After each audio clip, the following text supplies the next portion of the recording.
Hi guys, and welcome to a video that people have asked about for, well, pretty much not long after I started the YouTube channel up actually.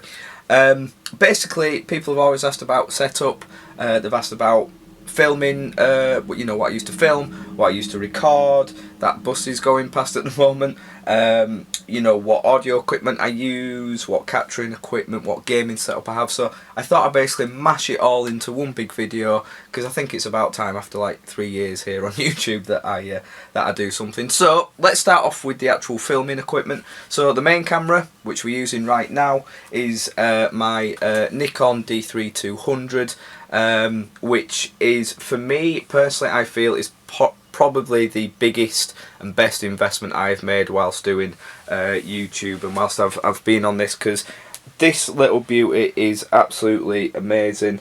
Really easy to use as well. I mean, I've never kind of dealt with a DSLR camera before, or many cameras really, in all honesty, and it's been so easy to use and so easy to get to grips with. I mean, I'm still learning with it, and sort of certain methods, like the best way of using it, and the way to get, you know, the most out of using it as well. But yeah, this is the Nikon, like I said, the Nikon D3200. It's got the 18 to 55mm lens on it. I am looking into getting another lens, but that's more for kind of photography reasons, because I do like doing that a little bit in my spare time. Not that much filming kind of practicality to it, but yeah, it's a little beauty. It's my little baby, and it served me so well really. And then getting on to the other camera that I use, which I've used for the longest, has been, again, another really great investment. This is the Samsung MV, what is it, the MV900F. I basically got this after seeing another YouTuber that I watch said that he was using it and it was really good quality, and it really has been. I actually got it second hand, which I'm always wary of with technology, but it ended up being such a great find and a great buy. I got it fairly cheap, you know, for what it usually was, and you know, having the flip action to it for doing the vlogging and everything. This is how I do it, so I can see if the focus is correct on it, I can see how the lighting is, and it's just the best way to do it. For some reason, when I started doing it, I didn't use this functionality on it, which is stupid really.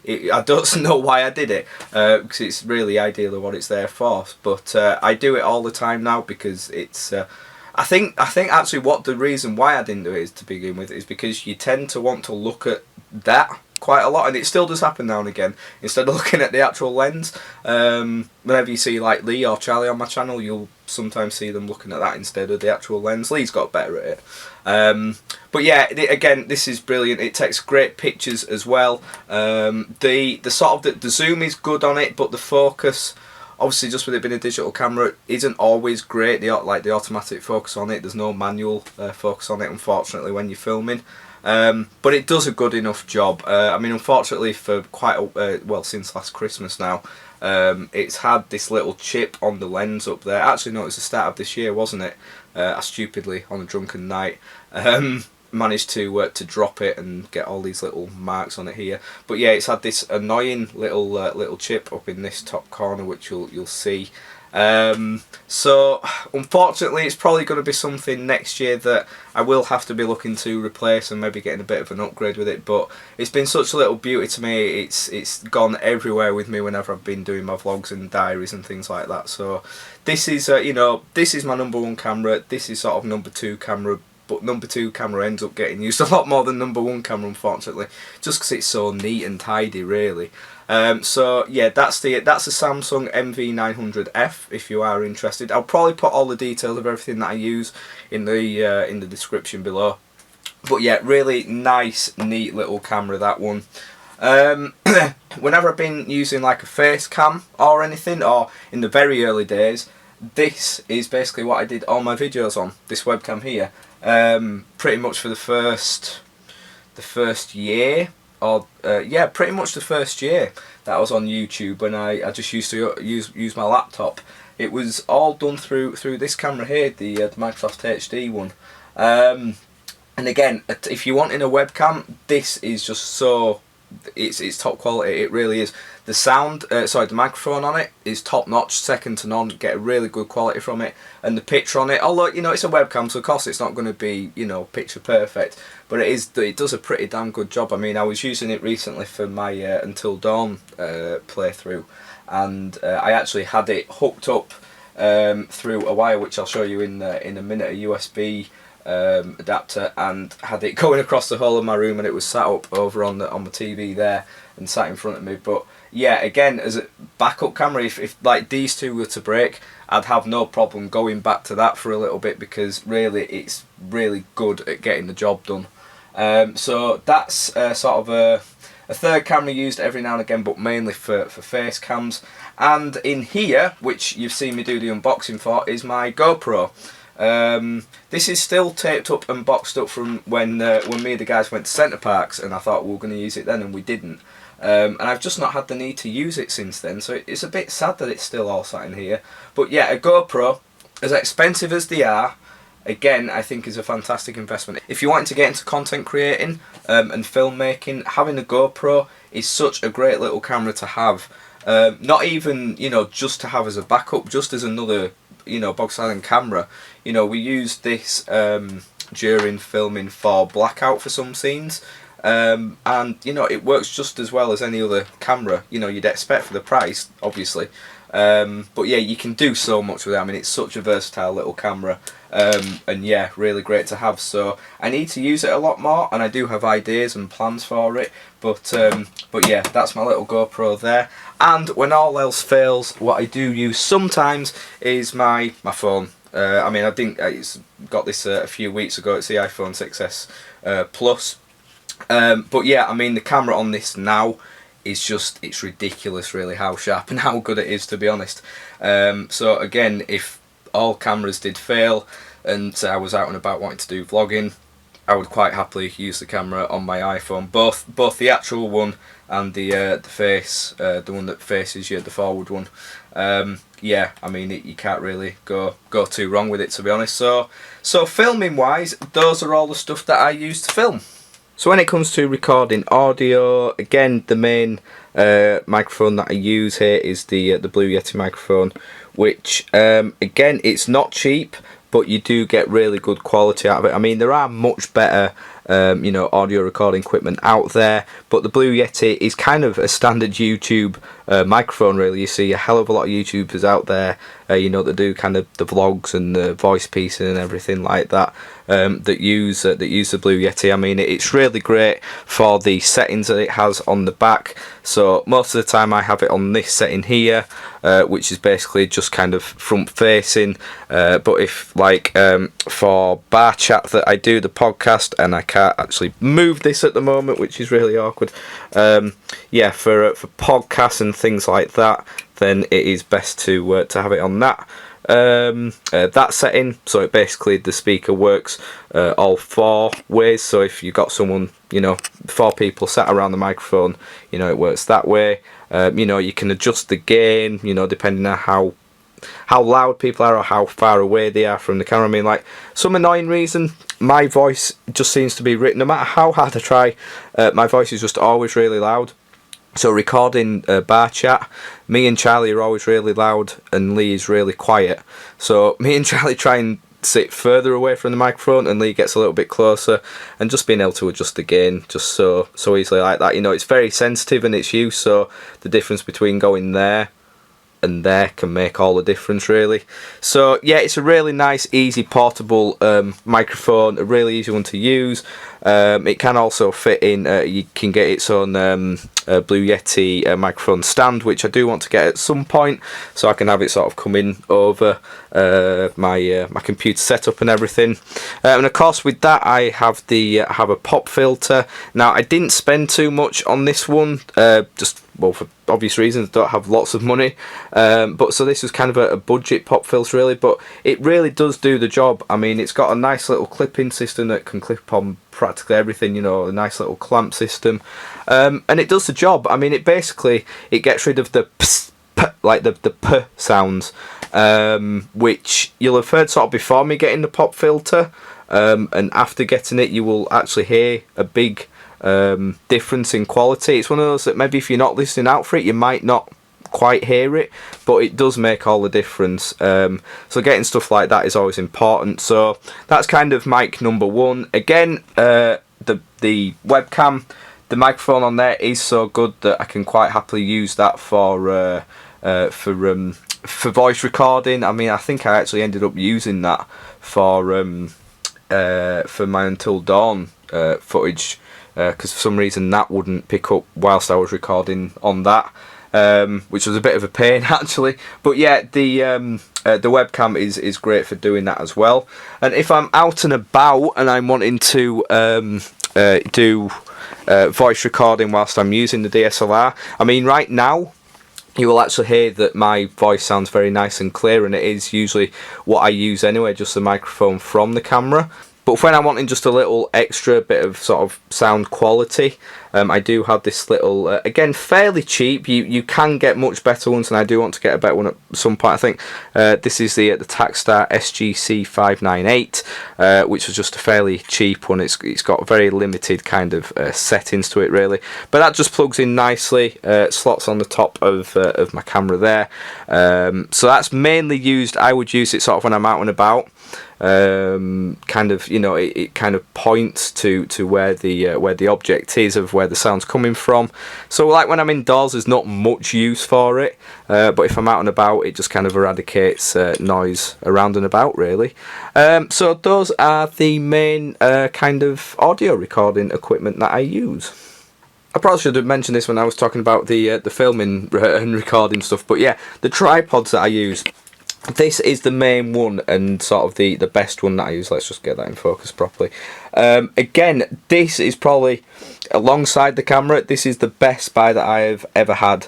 I got it for like, I think it was £20 or something on Amazon. It's I think I don't know how you pronounce it, Hammer or Hamer tripod, but it is an absolute beast. And I mean, this is just sort of at half length. It can go so much higher, and then added to that, this also moves up as well.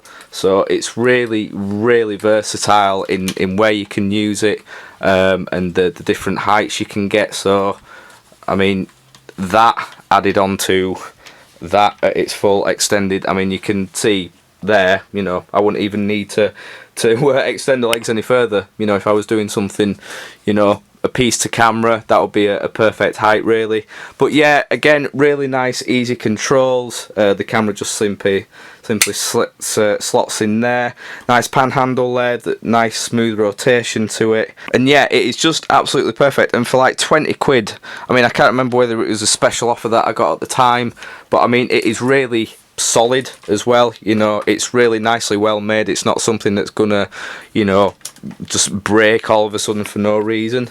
So yeah, that's number one main tripod, and one that I used for many years, and it did me so well, and I'll never say a bad word against it. But it's not quite as impressive as Big Bertha, but it's this little one here that I think I spent like £8 or £9 on. Excuse me while I'll just take that bag off. And it's little Bertha basically. Bless her. Yeah, when you see her next to her big brother there, she's not quite as impressive, but you know, she's got a three leg extension on there, which is quite useful. You know, it does tighten up nicely in the middle there. It's not really got an extension or much of an extension there. The pan handle isn't quite as smooth in its use, but you know, if you are on a budget and you're wanting to you know, use a tripod and everything, then you know, like for 8-9 quid, you can't really go wrong for something like that. I mean, the reason I kind of moved on to this one, I mean, we still do use Little Bertha, but it was just too flimsy. And if you're wanting to start, you know, recording outside and doing proper filming, you need something a little bit sturdy. So that was the only reason of kind of upgrading to something like that. But yeah, again, for something like that, at that price, you can't go wrong. So yeah, those are just a little few extras that I use when filming. When it comes to headphones, when I'm basically editing, because basically when I'm using this microphone, for some reason I might be doing something wrong, I don't know, I might need to sort out the settings. When I'm using that microphone, if I'm doing the gaming and capturing and everything, I can't hear the gameplay come through that, and because the TV's so far away, I can't connect the headphones. So basically, I only use the headphones when I'm really editing, to be honest. So I just use, I mean, these are such cheap basic ones. They're just Logitech ones, and I think they were from like Curry's or somewhere, probably PC World actually. Again, something like $9.99. And they're probably not, you know, they're not the greatest. I know they're not the greatest, but they're just so nice and simple. They sit really nice. They're very comfortable. And you do get a great, you know, sound quality from them, you know, for what you need. However, if I do, say like with the blackout content for Bartak Productions, a short film, and if I'm kind of doing an intense bit of editing and I'm really wanting to concentrate, then I will use the slightly more expensive Skull Candy Hesh 2 headphones here, which as you can see are, you know, a lot better quality basically. Just because they really do cancel out noise. So talking to you now like this, it sounds really weird. But yeah, it's really good for when I'm doing gaming, so like when I did Until Dawn. You know, if you're really wanting to hear every little part of the game, you know, you get it from these kind of headphones. But just for editing, you can concentrate a bit more.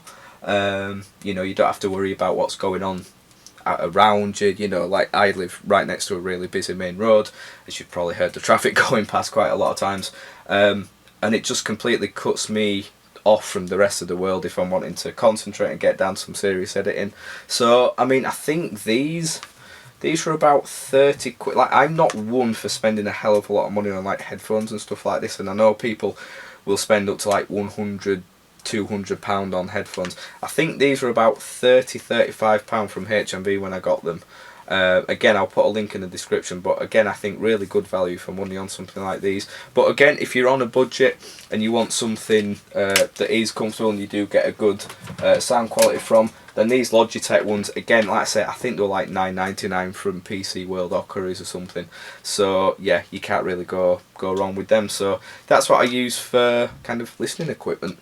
So for capturing gameplay, then I use the very trusted and very reliable Elgato Game Capture HD, which very simply plugs into, well, what I've got plugged into at the moment, the PlayStation 4, plugs into the back of there with the HDMI cable, and then you have the other HDMI cable that's obviously connected to the TV.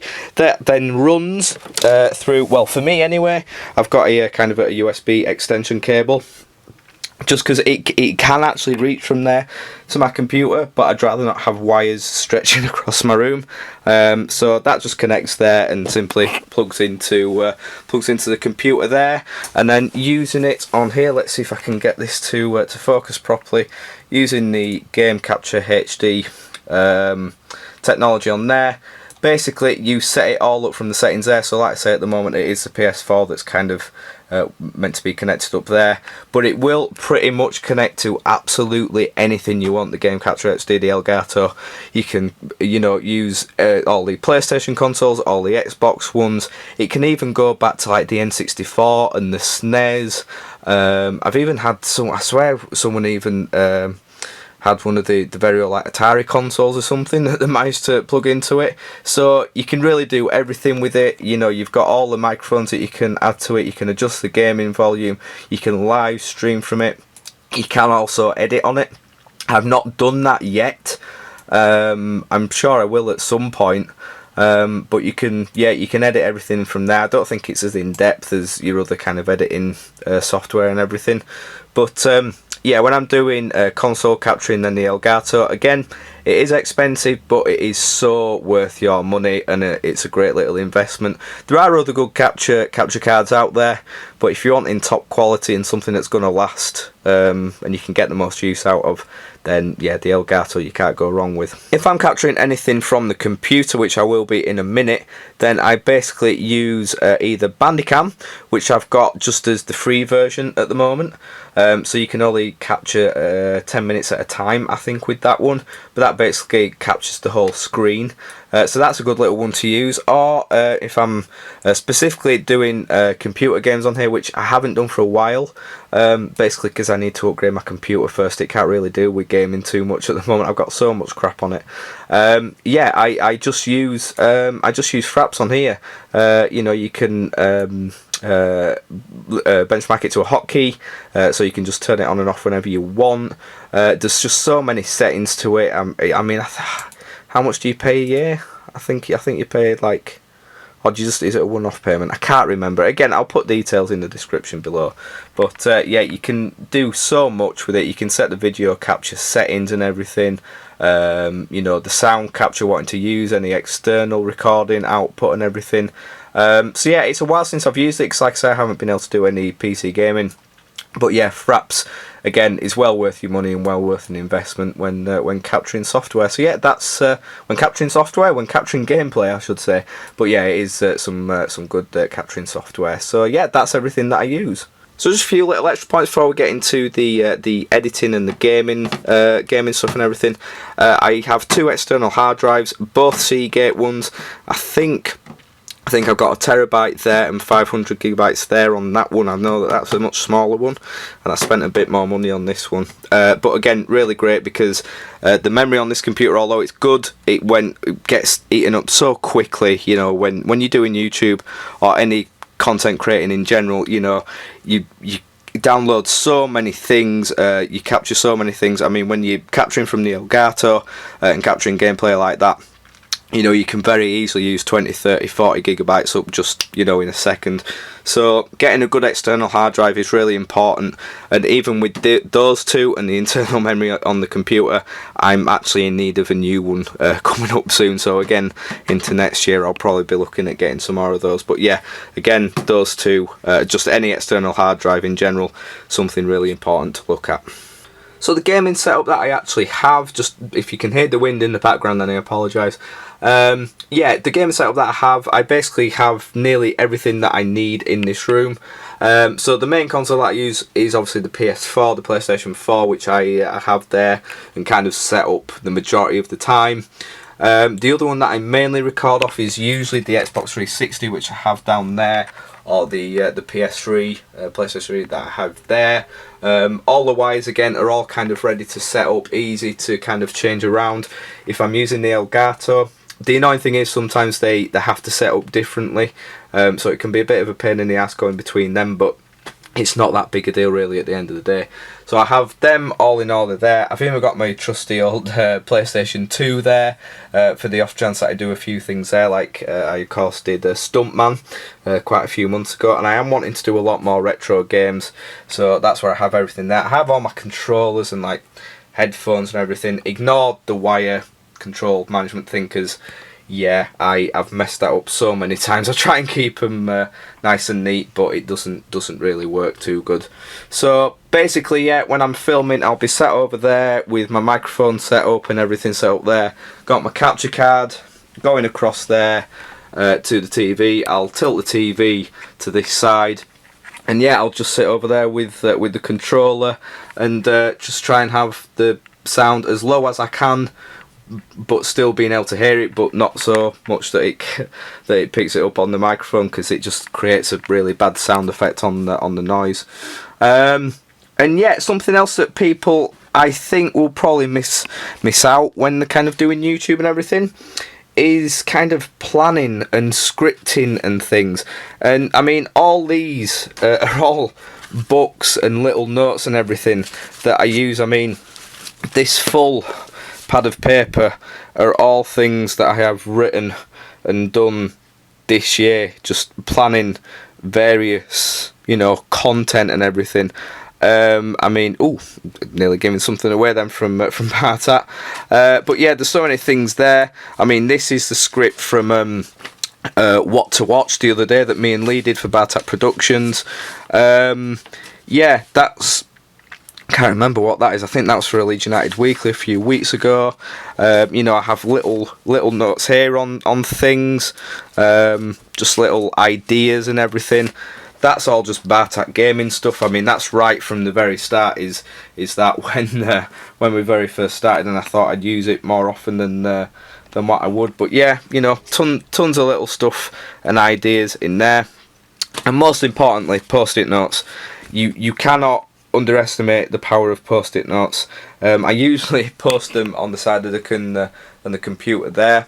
But it's just really good, you know, if you're recording a bit to kind of microphone, like if I'm doing Jonesy's question time or something like that, just having little post-it notes with like bullet points on and everything, just with ideas. It's just good to have those things there. And like, you know, even just doing scripts, I wouldn't say it's essential if you want to do YouTube stuff, but it is just nice. It does make things a little bit easier. I know people are better off just kind of naturally doing it. You know, I do that majority of the time, but every now and again a script is needed.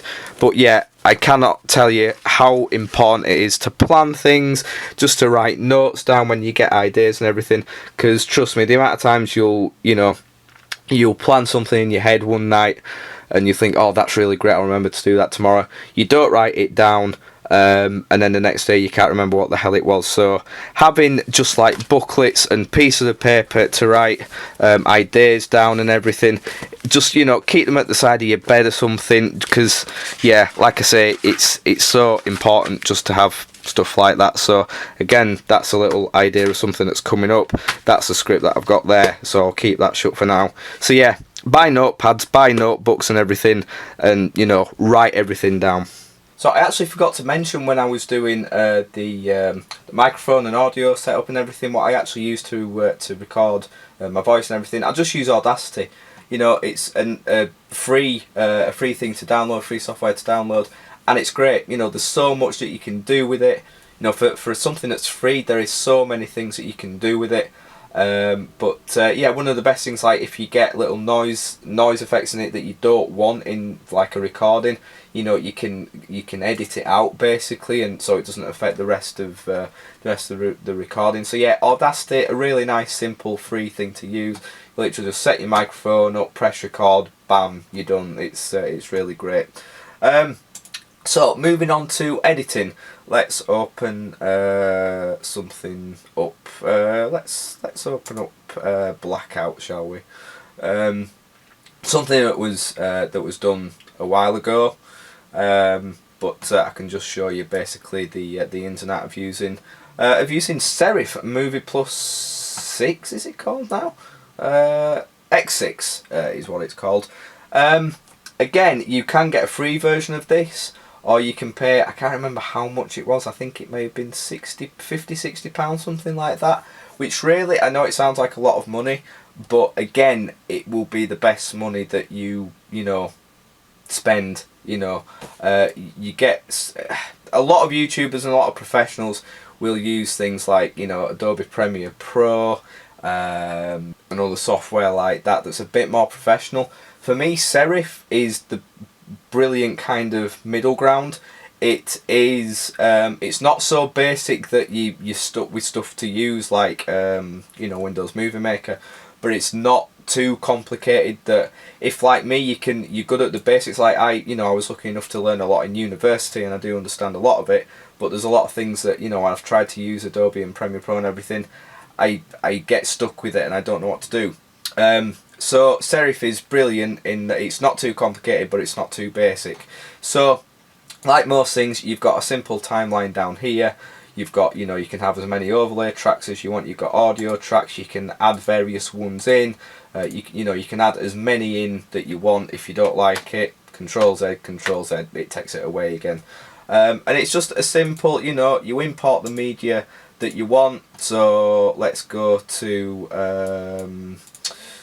where's Blackout and everything there. So go to Blackout.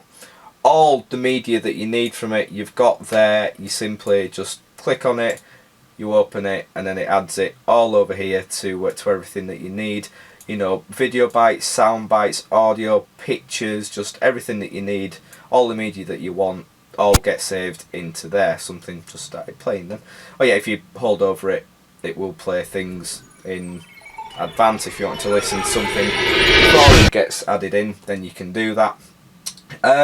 So yeah, once you've found exactly what you want, you just simply bring it in and drag it in, and it adds it all, there. And once you've got something dragged in, click the space bar, and there you go, it starts. And as soon as you click it, you can stop, you can drag it on, you can pinpoint it, you can scroll in if you want it to be really kind of pinpoint to everything, sort of by a millisecond.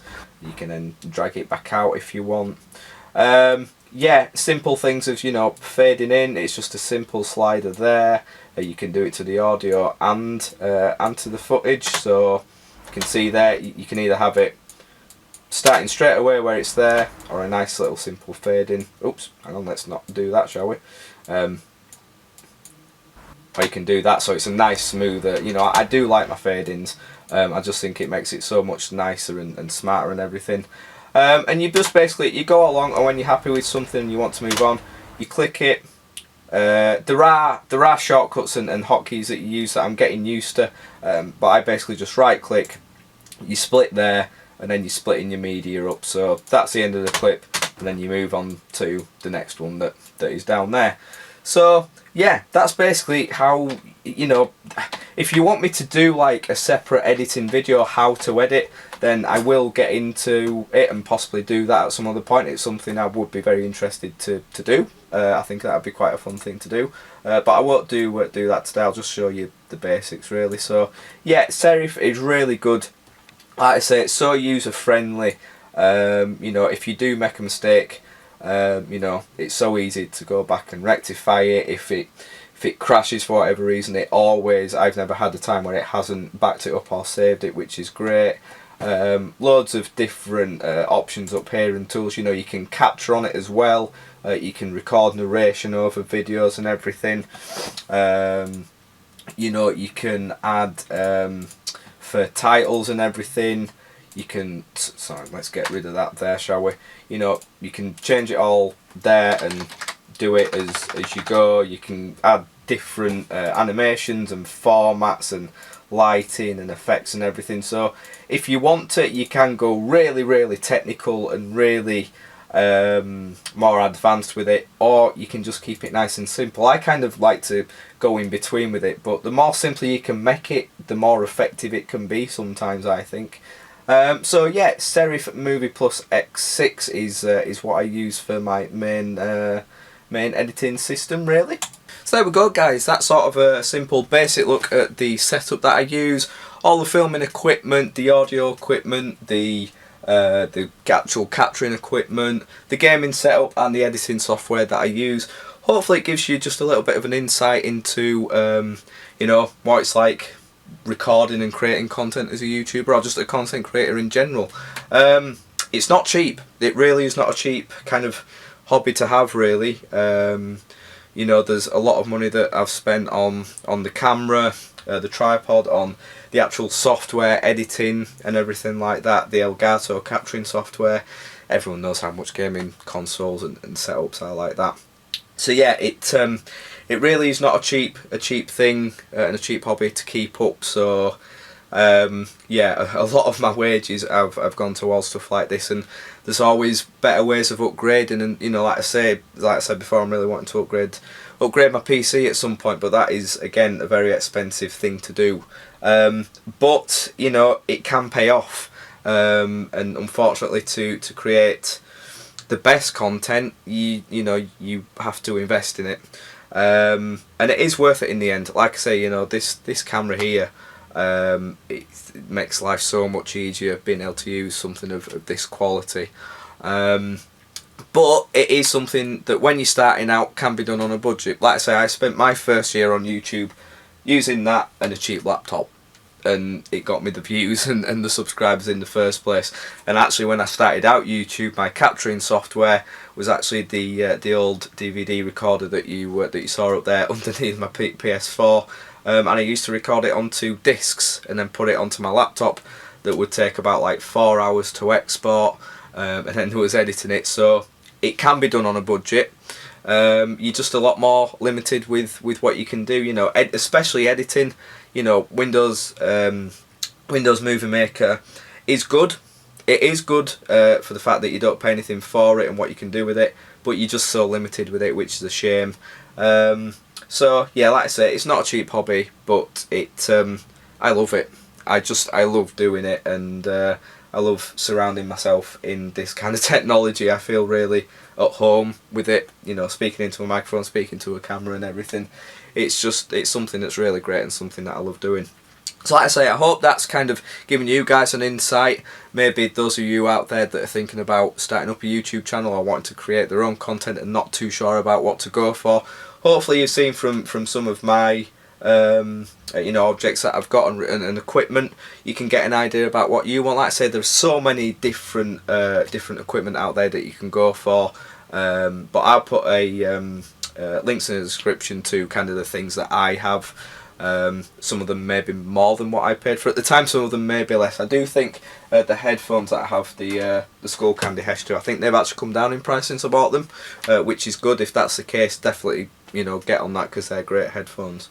So yeah, anyway, that's something different. So I hope you enjoyed that, guys, and it's maybe helped a few of you out there. So like I say, if you want to see me do an editing video, kind of a how-to kind of thing, I will quite happily talk you through editing a certain video at the time, whatever that may be, and kind of give people just a basic guide to, you know, how to successfully edit some videos. So there we go, guys. I hope you enjoyed it. If it is your first time here, then please do leave a like, and maybe consider subscribing. That'd be really greatly appreciated as well.